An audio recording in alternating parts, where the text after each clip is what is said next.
Good morning, everybody, and welcome again to today's session. Today, we'll be discussing navigating your job search after university.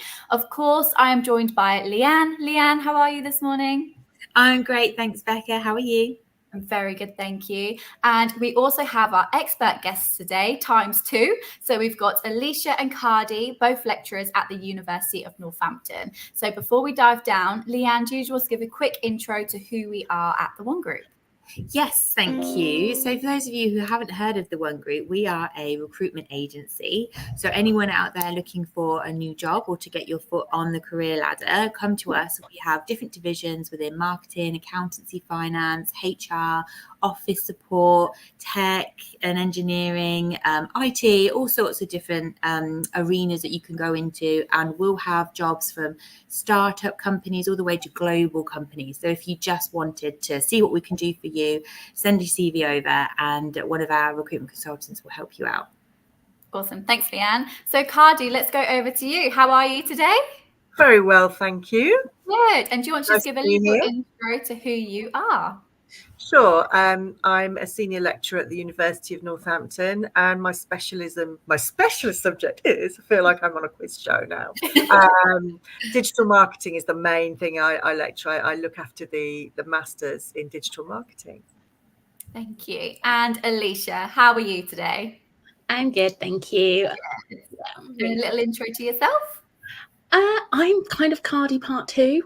So I'm also a lecturer of the University of Northampton, also specialising in digital marketing, but really got into teaching and education to bring the industry experience into the learning experience so we can help graduates sort of improve their future careers. Awesome, thank you. And just to quickly pop in here, so Elisha is actually one of the team that run the TMM, the marketing meetup in Northampton. So that's how we came to know you. So yeah, it's great to have you on today. And yeah, shout out to those and head over if anyone's local in Northampton would like to join. But anyway, back to the session. So Leanne's going to dive in with our first question. But just a reminder, remember this is an interactive session. So if you guys have any questions throughout that you want to ask Elisha and Kardi, pop them in the comments box and we'll answer them throughout. Leanne, over to you. Thank you. Yes. So navigating your first job after uni, then I'm intrigued to hear about your own personal journeys and, you know, how that went for you when looking for your first role. Shall I go first then? Yeah. So, I mean, first of all, I always, as soon as I was old enough, I always had part-time jobs while I was studying. So, and I still think that it's really great if you can get some work experience, you know, just as soon as you're able. All of that customer service stuff, you know, where those cafe jobs, those bar jobs are still a really great starting point for anybody. And I did that too. I cleaned at a hospital during my uni holidays. I washed pots. I cooked in a cafe, all of those kind of temporary sort of part-time jobs. Once I left uni, though, honestly, I was so delusional. I'm old enough to have left during quite a big depression. It wasn't really easy to get jobs, but I thought the world was my oyster. What an idiot. It wasn't. And so actually my savior was temping. I temped for a long time. So I did I did all sorts of things kind of short term, like went and worked in warehouses and bits and pieces. But the main thing I did was I temped in office jobs. So, you know, I learned, you know, just like computers, admin, like just how to be in that sort of environment. Mm-hmm. In fact, I worked at Barclaycard for when I was starting out. And actually, I got my first few jobs through agencies as well. So I had, you know, I'd registered with agencies, and I think my first 3 jobs I got through agencies rather than a direct application.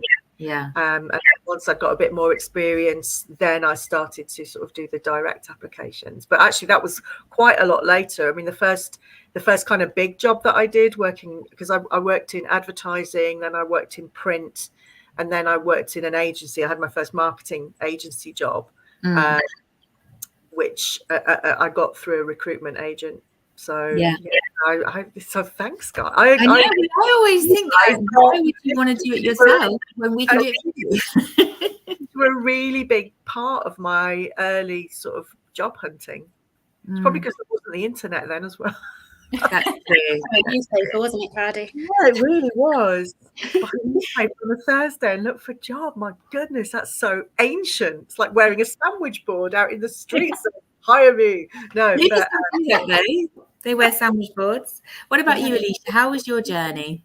I think mine was probably a little bit different. So I, like Kardi, I did a lot of temping, a lot of part-time jobs throughout as soon as I turned 16, really. So I've worked at Pizza Hut, I've worked in Asda, I did cocktail waitressing, I did admin in an office job, all the way from 16 through until I finished my degree.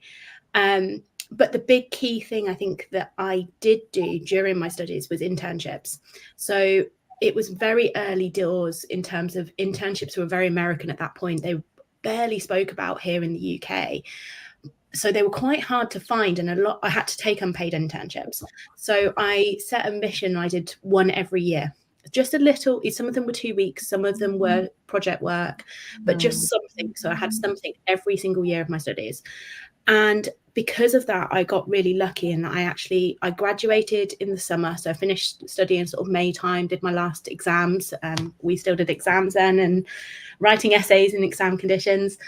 I started interviewing over the summer, came back home to Northampton, and by the September, I started a marketing entry-level role with Avon as a full-time position. So I had quite a quick graduate to first job sort of transition. And then after that, every sort of 2.5 years, I was progressing my career into different roles, different levels. And a lot of that, though, still was through agencies at the beginning stage. And it's probably only the last job or two that have been direct to the employer. So I think agency still played a big part in finding that role.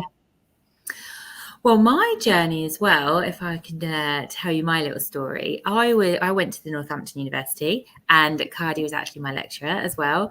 But there was an entrepreneurship course, and this lady in that course had worked with a digital marketing agency to create her website for her project. And I got their details from her and contacted this digital marketing agency, and a bit like you, Elisha, asked them if I could do a summer internship there, which luckily enough they paid me for.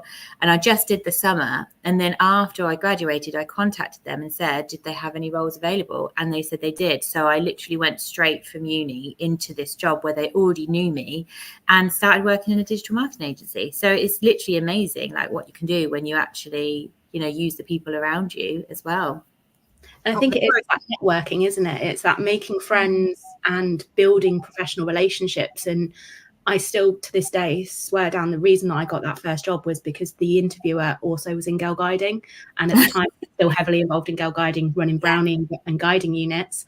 Yeah. And that connection point, and I was able to build that relationship straight away. And it made me more memorable, made us sort of stand out from the rest of the applicants.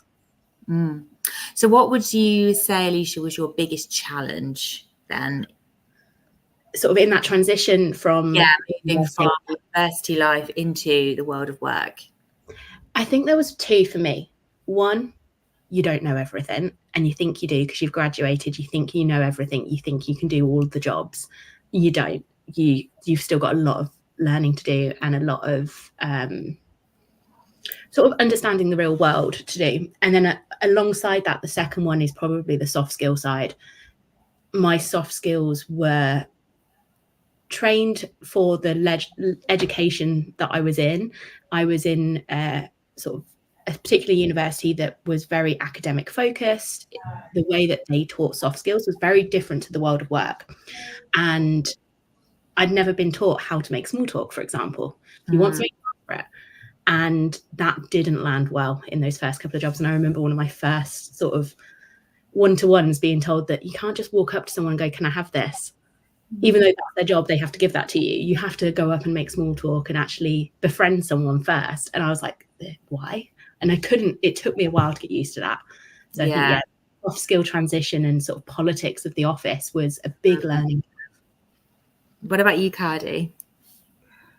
I think one of my big challenges early on was I actually wasn't really ready for a career. And I just didn't really, it's not that I didn't want to work, I was happy to work, but actually I was a bit more interested in hanging out with my friends, going to watch bands, just I wasn't really kind of in a career sort of place. And I think there's actually even more pressure on young people now, because, you know, the pressure to land that perfect job is really, you know, some students or people, you know, graduates I've spoken to, you know, almost feel like, oh, you know, I can't take that job. I'd be happy with that job, but people expect, or they think people expect them to, you know, be doing this amazing, you know, having this amazing lifestyle. And actually that takes a while.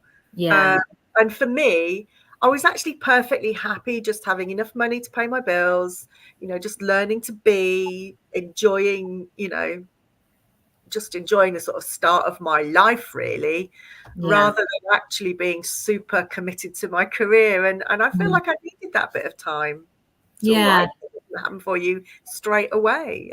And also, from comparing your story to Elisha's story, with your temporary work route, you then built up those soft skills that Elisha perhaps didn't have when she then went into the working environment. Yeah, and I definitely feel like some of the things that, you know, if you're observant, just learning how to be at work is quite a big step. And even though I'd done, you know, those other types of jobs, I kind of do feel like, you know, an office environment is different. And today, I think an office environment, especially if it's a hybrid job, you know, what that is meant to be like. It's a big learning journey. It's quite hard to understand it until you do it, I think. Definitely. Well, I had a role that was purely purely remote working, and I really missed going into the office and speaking to people and building up those relationships and just getting to know people. And, you know, Elisha saying, you know, how are you? You know, how was your weekend? What did you watch on TV? That kind of thing. When you're working from home all the time, you really don't get that. And to me, I find it, you know, a bit strange that people actually want that role where they don't go into the office at all, because I just couldn't do it. No, me. Oh, wait, I've just remembered another job that was so horrible that I blotted it out. And it was horrible because I was working on my own. It was because I know, you know, there's obviously jobs with startups. I was the office for this one guy, and it was so lonely. It was so boring and really not good. And I have erased it from my head. That's how much I didn't like it. So that sort of environment is not for me. Yeah. So what advice would you give graduates then who are currently struggling to find their first job or to get their foot on the career ladder, or even find their dream job if they think that the pressure is on to get that straight away? I mean, I'd probably go with take what comes to start with. And they always say it's always in threes. Everything happens in threes, and you'll take a job and then suddenly two things come forward. And do you know what? Take the job that's not perfect. If that's the only thing on the table for now, the perfect thing will then come along, and you're in a better position to then get the perfect thing if you've got at least something on your CV and some experience and you're employed in something right now. And there's no harm. I think there's sort of a bit of a stigma around jumping around jobs. I personally don't think that's a bad thing. If you're not in the right company, it's not the right role for you, there's no harm in moving on to the next thing. Well, because of everything that happened, you know, in the pandemic, there was a hell of a lot of job hopping, more so than ever. And companies are really accepting of this now. Like, if you've got different jobs on your CV, and you have legitimate reasons as to why you move from each job, then they're absolutely fine. If you've got the experience and the skills, it's not as an issue as it used to be. But definitely, I can see, you know, what you're saying. In the past, it was definitely a bit of an issue. But I agree with you. Like, some people stay in a job, even if they hate it, for years. And surely it takes more strength and, you know, determination to leave that safe environment and go into the unknown and take that leap of faith into a job that might actually be amazing for you. I think quite often you don't know that a job exists. Sorry, I think quite often you don't know a job exists. So, you know, some of the jobs I've done, you know, on paper, they wouldn't have seemed very interesting. I think quite often when you speak to people, they go, oh, I don't know if I could ever work in an office, like it's some sort of, you know, caged environment. But actually, you know, I think quite often once you dig under the surface of what a job actually is, loads of jobs that are that you've never heard of are really, really interesting and could be perfect for you, but you wouldn't know about them if you hadn't sort of just gone, you know, taken a bit of a chance. Yes, exactly. You never know where anything's going to lead up. So yeah. So we talked about networking briefly. Do you think that networking is an important part of getting on the career ladder, or even with your career in general? We do a lot around this with our students, actually, because I think it's, some people kind of worry, or you know, sometimes people use that phrase, it's not what you know, it's who you know, like it's a really negative thing. But actually, people buy people. So very often you can make opportunities happen for you. And a lot of times, you know, when I've spoken to employers, one of the things that can really make a person stand out, or a candidate stand out, is just showing some interest and some initiative. I think sometimes you don't realize when you're early career that you're allowed to ask questions, you're allowed to reach out and connect to people, you're allowed to ask. And I think that's really understated. I mean, for a start, anytime you're applying for a job that's published, you just got the odds are just worse because everybody else is applying for it as well. Whereas very often, a bit like your example, Leanne, they may not have even advertised that job, exactly. but they've almost made the job for you, or the opportunity just come up. So really big believer in, you know, asking people, and people, in my experience, really like to help people who are early career if they can. As long as there's some effort gone in. I think a lazy sort of, have you got any jobs, is not the way. I think you have to put some skin in the game yourself if you're going to do this. You know, take a bit of time to find out who you're talking to, you know, ask questions, don't just, you know, expect a favor. I was given some great advice once that particularly if you're applying for a job in a certain brand that you really want to work at, reach out to either someone that may be the hiring manager, if you can find out who the hiring manager is, or someone in that team that you would potentially be working for before you apply, and ask them, I've seen this role, I've got some questions, I want to sense check it's for me. Because what that does is it puts you in the mind and you build that relationship. And then once you've had that chat and you've built a bit of rapport with them, you go, oh, that sounds amazing, I'm going to put my application in then. And then they'll look out for the application, and then it will help you get to the top of the pile. Now, if everyone does that, the effect's going to wear off, but not everyone is doing that. And actually you can make yourself stand out in that way as well, just by building new connections. Definitely. The reality is most people, hardly anybody does. That's the truth. Right. And also it makes you stand out, doesn't it, Elisha? Like you in the Girl Guiding conversation, if you've reached out beforehand and had that conversation, then no one else has, then you're going to stand out and they're going to remember you, like you said. Do you think what else do you think would make you stand out, or what made you guys stand out when you were doing the journey from graduating to the world of work? I mean, I think any sort of work experience that, or experiences that are relevant. I think just as well, just trying to be memorable in some way, for a good reason, hopefully. I think it's just trying to think what happens at the different stages of the recruitment process. You know, Elisha just talked about what you can do before you even apply. I mean, these days it really does depend on what the application process looks like, you know, whether, you know, because there's quite a lot of automation in some types of recruitment now. So, you know, I think if it isn't very human, and you wouldn't necessarily know this, but if it was a very big company, I guess it's more likely that they're just looking for matching at that point. So you're just trying to meet as many of the criteria in the job specification as possible. But then there comes a point where there is a human you would like to intervening, and I think that's what gets to the point of the interview.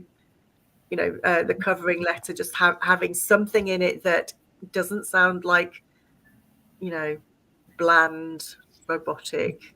Just a bit of a fan of people trying to put a bit of personality, something that's memorable. I've got a great example of that. So one of my students who's just graduated or just about to graduate, reviewing his CV, and actually it was the special interest. I know people tend to sort of throw away, oh, I read and I go to the gym, but his thing was he's really into manga, and I think that's really interesting. It's related to popular culture. It would be definitely something I'd ask about at interview. So that's a very memorable thing about that person. So if you have an interest, I do think it's worth putting it in. I remember putting on my CV that I had an allotment once, and that came up in the in the interview, and I was just like, yeah, I grow potatoes. But I think at the time I just put it in to pad it out. Oh no, they called you on it. Yeah, don't make stuff up. So we've noticed that a lot of people now are using AI in their CVs and their applications, and I'm sure this is something that you advocate as well. Do you have any tips or advice on what people should do if they are deciding to use a tool to help them with their application? Should we go to Elisha? I was going to say, Elisha, do you want to pick that up first? Yeah, I can do. I mean, me and Kardi talk about AI probably more than most people. I think we spent probably an hour or so yesterday just talking about AI stuff. And it's one of the things that with the new digital masters that we've developed is we're looking at actively building in discussions around AI, emerging technologies and things like that. But I think with everything, if you don't use it right, it won't work. But if you know how to use the tools, it can really enhance what you're doing. So I think with CVs, for example, it's not a case of just saying, so-and-so write me this CV for this type of job that I want. It's then copy editing it, because even basic grammar, spelling mistakes can go wrong, but also it's still got to sound like you, because if you go to interview and it doesn't sound, you don't match your CV, it's going to fall apart at that stage. So I think, don't just copy and paste, prompt it correctly and then edit afterwards as well. Yeah, get rid of all the American English. And also I would say if you're going to do that, great, but a lot of other people are doing that as well. So just make sure you definitely personalize it. Like you said earlier, Kardi, with a cover letter that really gives, elements of your personality through. I think the covering letter is actually one of the ways AI can be really useful, because quite often people don't really know what to say in a covering letter. And when you don't know what to say, actually AI can be really useful, so you could be giving a prompt like, I am going for this sort of job in this sort of place, and can you give me some ideas for what should go into a covering letter? So it will give you a structure. It won't necessarily write it. I mean, you could ask it to write it for you, but even just giving you a structure, that might then lead you to think, oh, actually, because I don't really know, if you don't really understand what should go in a covering letter, then that's a really great place to start. I've seen some howling, horrible covering letters that are just like, here's my CV. And, you know what I mean? Just knowing how to do that how to do that letter, it's quite hard. Yeah. So in hindsight then, ladies, is there anything that you wish that you had known or done, or looking back, that you changed from your journey? I think I would have, if I was having my time over again, I think I'd try, first of all, I would try and be more interested in my career at the start than I actually was. But we're all on a journey, right? I think I would have probably tried to be more ambitious than I was. And also, I think I would have, what else would I have done? Oh, yeah, I think I would have just tried to go for it a little bit more. You see, I'm not a really big fan of change, and actually quite a lot of my career decisions have been, a bit about location, because Actually, I think I've been really fortunate to have had a really interesting career with a lot of travel, with lots of big brands, without actually moving the town I live in, because the people that I'm with have always meant more to me than the job, if I'm honest. So I feel like I've had the best of both worlds, had some great sort of, been lucky enough to find jobs where I actually live that have been really rewarding. Oh, what about you, Elisha? I think I'm the opposite. I think I would have maybe toned back a little bit my sort of steadfast determination to get to the top of my career ladder as quick as possible. Maybe took that first year to travel and actually enjoy that moment, because it was the last moment in life where there's no commitments. Yes. And actually utilize that. Go do the random job. I've turned down job opportunities to work in Spain and in America, and I look back and I'm like, why did I do that? And actually, that was the last point where I didn't have a home, a family, commitments at home where I needed to stay sort of in Northamptonshire. Actually just use that time wisely, but then enjoy the moments more, because I've always been so focused on trying to get to the top that sometimes you take your foot off what's happening in the day to day as well. So just enjoy every moment that comes with each job. Yeah. I love those as well, those approaches that you both took, and how you're, in hindsight, you wish you'd done the opposite to each other, which is always the grass is greener, isn't it? Yeah. You can only live the life you've got, and I think so much is chance, isn't it? That chance meeting, that opportunity that you say yes to things, Yeah. And I think very often, you can't like script this beautiful career path, and I just think that making the most of what you have is a really good tip for happiness, to be perfectly honest. Yeah. Just Meeting enjoy it. people, you never know where anything will lead. And I mean, when I was being made or going through redundancies, when I first met Kerry, who then got me the job here. So that was like a 2-year gap in between when I first met her and then when there was recruiting for a marketing manager. So you just never know like what opportunities are going to come and where they're going to come from. So if you spread your net wide, you're going to have more opportunities eventually that come back. And this is why you must never burn bridges as well, because I think you never know. You never know who in your network will end up being relevant for you, later. So I just think, that's a smart tip.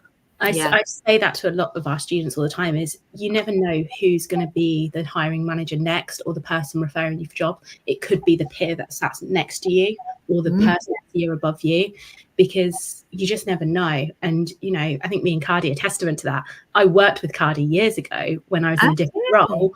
I left, went and did my thing with my career, and then suddenly came back. And then Kardi was on the interviewing panel for my next job. I was like, hi, give me the job, please. I had not burnt that bridge. Yeah. But can you imagine if you need to be careful as well? I mean, just talking about that in general, I think you just have to be really careful these days as well about how you conduct yourself. So even if you are doing that Saturday job, don't slag it off on social media, because if someone in your network you later end up having some sort of work connection with, your attitude to work in general might just follow you around. I joked about that first job when I was literally opening post. I opened post really damn well, and my bundles were a joy. I just think try and take pride in whatever you're doing, because you just just why wouldn't you just have pride in your work. Brilliant. Well, thank you guys for today's session. It's been wonderful. We haven't had any questions come through. However, everyone watching, if you do want to ask Kardi or Elisha anything, I'm sure their DMs will be open on LinkedIn, or you can still comment on this chat, and they'll make sure to get back to you at some point. But as I said before, it's been an absolute pleasure. So thank you both of you for coming on today to discuss this topic. And we'll just see you on the next one. Thanks all. Bye. Thank you.